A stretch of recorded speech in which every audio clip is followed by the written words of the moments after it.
भारत सरकार की तरफ से सेना को खुली छूट मिलने के बाद पाकिस्तान में खलबली मच गई है। वहां के मंत्री 24 से 36 घंटे के भीतर भारत के सैन्य कार्रवाई करने का दावा कर रहे हैं। भारतीय वायुसेना ने शुक्रवार को गंगा एक्सप्रेसवे पर अपने विमानों की सफल लैंडिंग कराकर सभी को आश्चर्यचकित कर दिया। एक्सप्रेसवे के 3.5 किलोमीटर लंबी हवाई पट्टी पर दोपहर 12:48 बजे सबसे पहले AN-32 विमान ने टच एंड गो किया। प्रधानमंत्री नरेंद्र मोदी ने शुक्रवार 2 अप्रैल को देश के पहले अंतर्राष्ट्रीय गहरे समुद्र ट्रांसशिपमेंट बंदरगाह विजिंजम इंटरनेशनल सीपोर्ट का उद्घाटन किया। रामनगरी अयोध्या में नगर निगम ने एक बड़ा फैसला लिया है। निगम ने मीट और शराब की बिक्री को लेकर एक प्रस्ताव पारित किया है। निगम के अनुसार अयोध्या और फैजाबाद शहरों को जोड़ने वाले मुख्य रास्तों के 14 किलोमीटर वाले हिस्से में शराब और मांस की सेल पर रोक लगाई गई है। शुक्रवार को राजगीर में उस वक्त अफरा तफरी मच गई जब मुख्यमंत्री नीतीश कुमार के हेलीकॉप्टर की लैंडिंग के दौरान अचानक तेज हवा में 2 टीन शेड उड़ गए। घटना उस समय हुई जब मुख्यमंत्री राजगीर स्पोर्ट्स एकेडमी के उद्घाटन कार्यक्रम में शामिल होने पहुंचे थे। नेशनल हेराल्ड मामले में दिल्ली की राउज एवेन्यू कोर्ट में सुनवाई हुई। शुक्रवार को कोर्ट की ओर से सोनिया गांधी, राहुल गांधी और कांग्रेस प्रवासी इकाई प्रमुख सैम पित्रोदा समेत 5 लोगों को नोटिस जारी किया गया।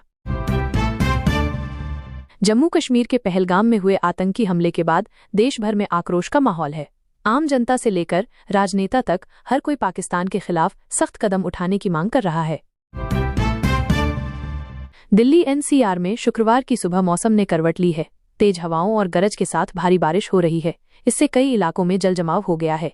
बिजली की गड़गड़ाहट के बीच भारी बारिश का दौर जारी है।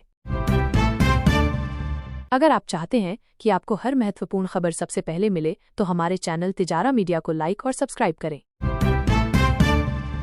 झूठे प्रचार, खाली पड़े हैं शस्त्रागार। भारत से तनाव के बीच पाकिस्तानी आर्मी की खुल गई पोल। पाकिस्तान द्वारा भारतीय एयरलाइंस के लिए अपना हवाई क्षेत्र बंद करने के फैसले का सबसे बड़ा खामियाजा एयर इंडिया को भुगतना पड़ रहा है। कश्मीर के पहलगाम में हाल ही में हुए आतंकी हमले के बाद पाकिस्तान ने यह कदम उठाया, जिसमें 26 लोगों की मौत हुई थी। इंतजार के बाद Delhi Meerut rapid rail transit system RRTS की नमो भारत ट्रेन ने आखिरकार शहर के अंदरूनी हिस्से तक अपना पहला सफर पूरा किया। बृहस्पतिवार को यह high speed train new Ashoknagar से आनंद विहार होते हुए मेरठ के आखिरी स्टेशन मोदीपुरम तक पहुंची। वैश्विक अनिश्चितता के बीच अर्थव्यवस्था के मोर्चे पर भारत के लिए ये एक अच्छी खबर सामने आई है, जब GST कलेक्शन के मामले में अप्रैल में सालाना आधार पर 12.6% बढ़कर अब तक के रिकॉर्ड करीब 2.37 लाख करोड़ रुपए पर पहुंच गया। NPCI यानी national payments corporation of India UPI से जुड़ा नया नियम लाने वाला है। ये नियम खास तौर पर स्कैमर से बचने के लिए बनाया गया है। इसके साथ ही इसका उद्देश्य लेन देन में ट्रांसपेरेंसी को बढ़ाना है। जुमे की नमाज के लिए मस्जिद जा रहे समुदाय विशेष के लोगों को रोका, जमकर हंगामा, पुलिस ने संभाला मामला। उत्तराखंड की पर्यटन नगरी नैनीताल में नाबालिग से रेप के 65 वर्षीय आरोपी मोहम्मद उस्मान को हाईकोर्ट से बड़ी राहत मिली है। नगर पालिका की ओर से उस्मान को जारी अतिक्रमण हटाने के संबंध में जारी नोटिस को वापस लिया जाएगा। CRPF ने अपने 41वीं बटालियन में तैनात कांस्टेबल मुनीर अहमद के खिलाफ विभागीय कार्रवाई शुरू कर दी है। मुनीर अहमद ने विभागीय अनुमति के बिना एक पाकिस्तानी महिला से विवाह किया, जिससे राष्ट्रीय सुरक्षा प्रक्रियात्मक उल्लंघन को लेकर गंभीर सवाल खड़े हो गए हैं। पाकिस्तान एयरस्पेस बंद होने से भारतीय एयरलाइंस को भारी नुकसान, लग रही अरबों रुपए की चपत। केदारनाथ धाम के कपाट खुले, भक्तों की उमड़ी भीड़, जानिए इस दिव्य धाम की पौराणिक कथा और इतिहास।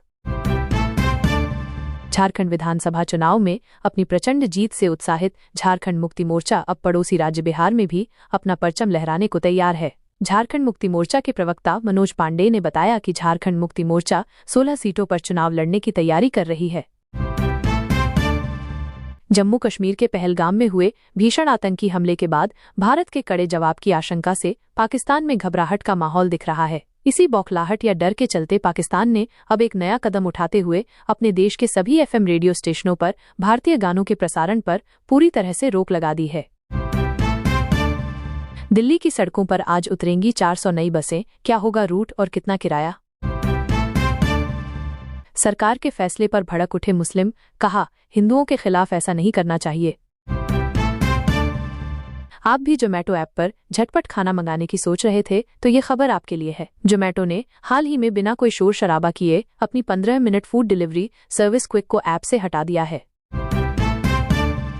उत्तर प्रदेश सरकार ने विंध्य एक्सप्रेसवे और विंध्य पूर्वांचल एक्सप्रेसवे के निर्माण की योजना तैयार कर ली है।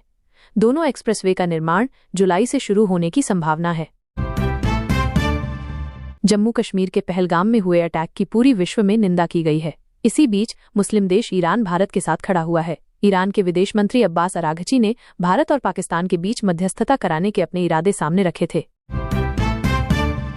हमारे यहाँ का इस्लाम तो ऐसा नहीं सिखाता, पहलगाम आतंकी हमले पर बोला सबसे बड़ा मुस्लिम देश। भारत से डरता है पाकिस्तान, CIA की 32 साल पुरानी सीक्रेट रिपोर्ट ने चौंकाया, पहलगाम जैसे अटैक की कर दी थी भविष्यवाणी।